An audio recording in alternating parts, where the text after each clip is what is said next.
American Airlines announced the end to Verizon's Airphone and AT&T's Air One in-flight seatback phone services to happen after the year 2001.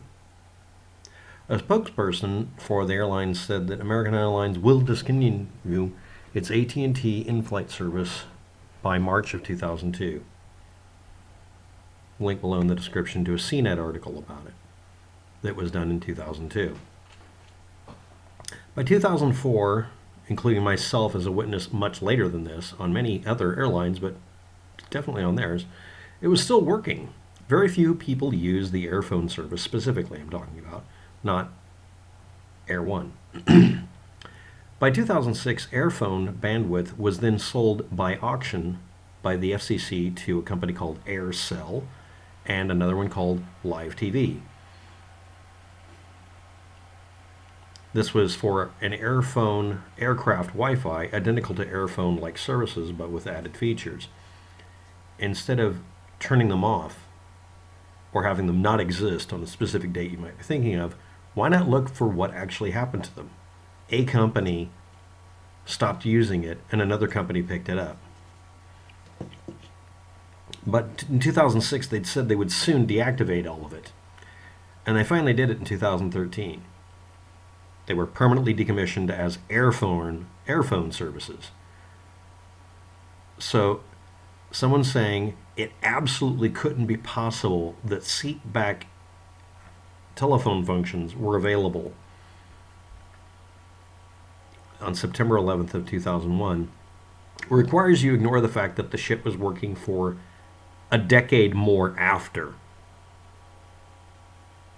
Yes, they deactivated this company, or the company sold its rights, or they changed the name on it. Let's talk about cell phone communications, because people will do a what about. With varying degrees of success, cell phones can work, quote unquote, varying degrees of success, in almost all phases of a commercial flight if it's over a cell phone site. More so during ascent and descent. During landing and takeoff, you have a good angle on equipment. Depending on if the antennas limit the angle to, their height or below. If you're in an area with, hills of any kind, the beam will be limited a little bit less, if they even limit it.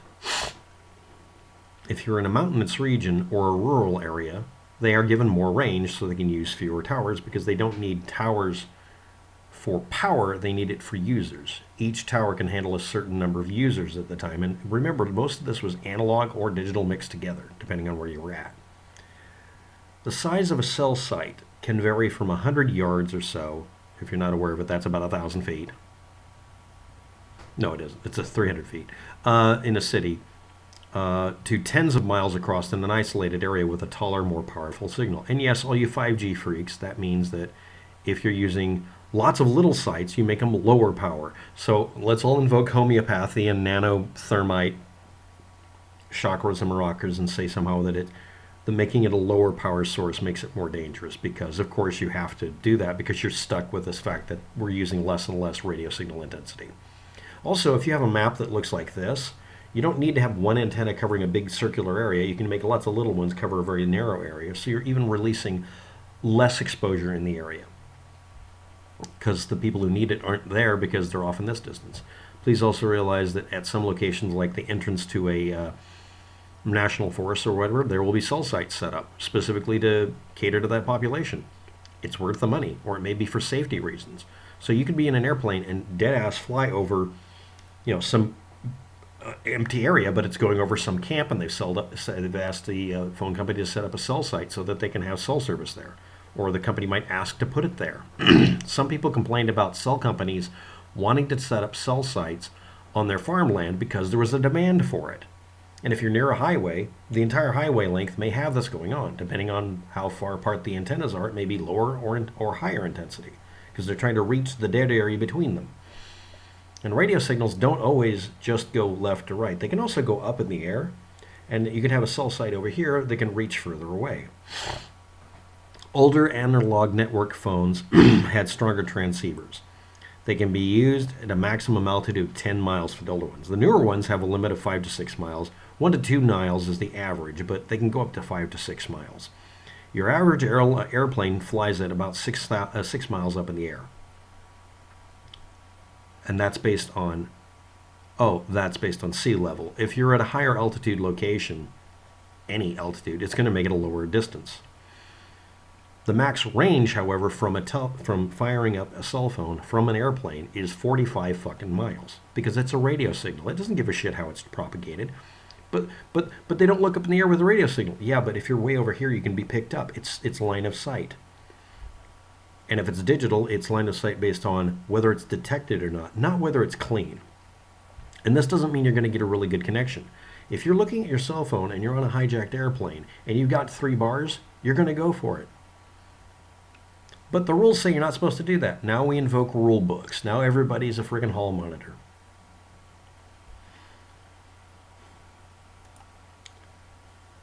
All of the information I presented was factual in the year 2001.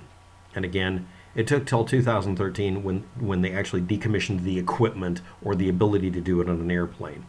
Citing one or another news report or an assertion by somebody on some forum doesn't cover all of the citations below in the video. So, special pleading. Why would someone bring up this subject? For those of you who are normal, not September 11th truthers, it's a pretty simple thing. The presumption is that because I don't want to lose an argument in a comment section on YouTube or on Facebook, I'm going to invoke a special universe where no one can disprove any of the 1,000 points of light or stupid that I put up about how I'm right about any subject. Conspiracy theorists, for lack of a better way of explaining it, are people who are belligerent about not ever losing an argument. And if they're losing an argument, they're just going to throw up thousands and thousands of gish-galloped bullshit comments that you have to swat like a fly. You don't.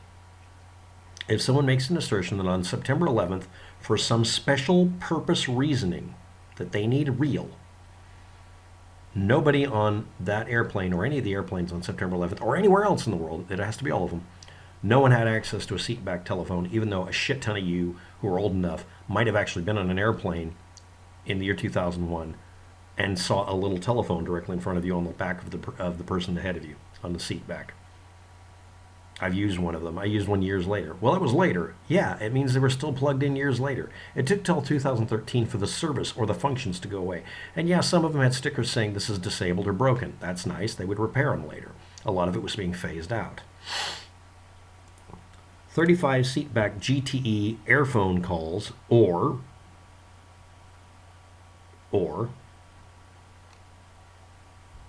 AT&T Air 1 phone calls were made on September 11th by people who were crew and or, customers, passengers. 2 cell phone calls actually got through, either partially or completely, depending on how you look at it.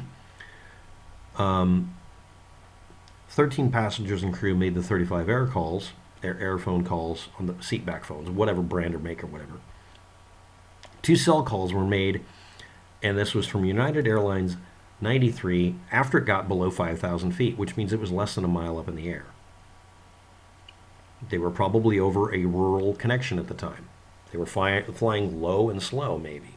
You can look at the path that the hijackers took and say to yourself, they would always follow FAA rules and be above a certain altitude. Right, hijackers are going to follow the fucking rules. No, they didn't do any dynamic flying. They didn't do anything that incredible.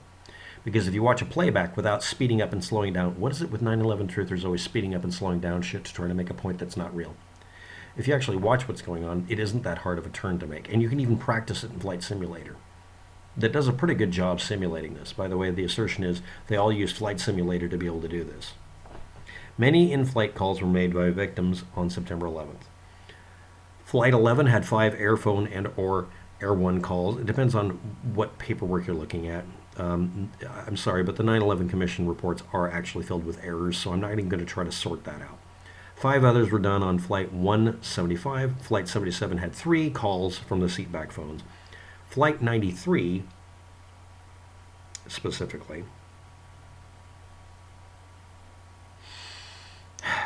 had 22 calls from seatback phones and 2 cell calls. That seems really weird. But that's the one that got low enough to the ground that they were able to definitely have good connection.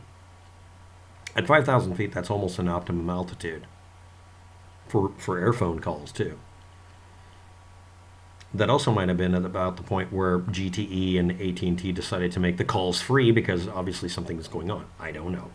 So what happened? Well, there were 8 other telecom calls or contacts. They aren't specified in any of the reports I could find at the time, and I'm not going to bother looking anymore. These amount to failed calls or text messages or a notation that the call tried to go through. A good example of this is someone tried to use this credit card on the seatback phone, which is something everybody who's ever been on an airplane at the time knows about. And it's a one-armed bandit.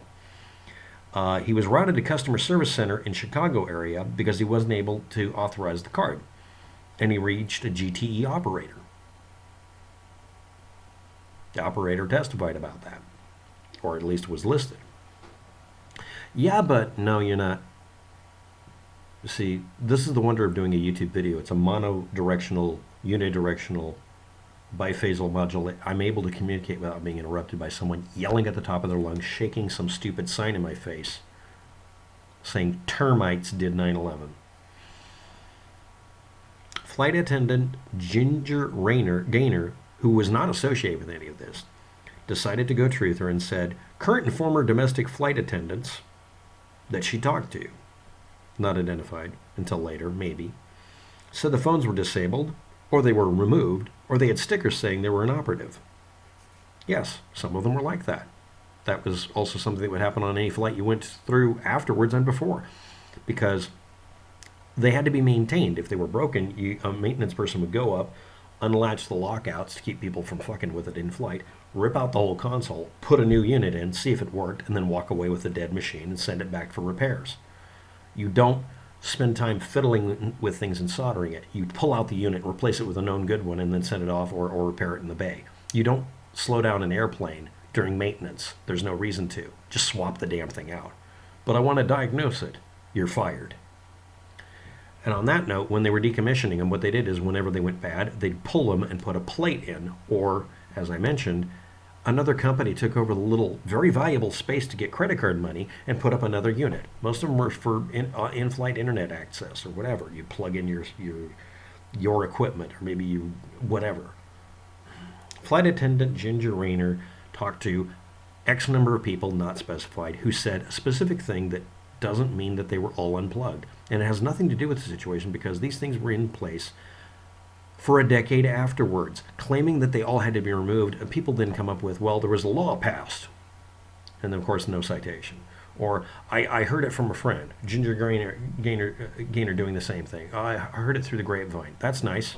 Meanwhile, some of us were on airplanes not long afterwards, and later, much later. I was surprised to see seatback telephones because I figured, nobody's using them.